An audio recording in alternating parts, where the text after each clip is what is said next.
Got a flat tire? Don't panic. Follow these simple steps to get back on the road safely. Here's what you'll need: a spare tire, car jack, lug wrench, wheel wedges or bricks, and optionally, the owner's manual, gloves, and flashlight. Step 1. Find a safe spot. Pull over to a flat, solid surface away from traffic.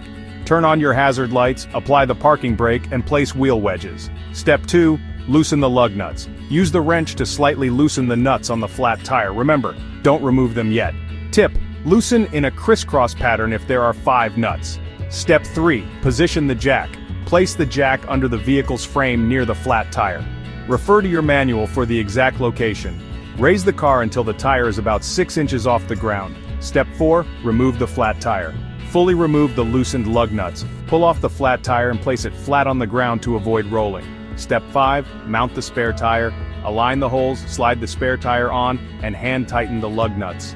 Step 6. Lower the car. Slowly lower the jack until the tire touches the ground. Fully tighten the lug nuts in a crisscross pattern using the wrench. Step 7. Clean up and double check. Put the flat tire and tools back in the trunk. Check the spare tire's pressure. Drive carefully and get the original tire repaired or replaced soon. Now you know how to handle a flat tire like a pro. Drive safe and always be prepared.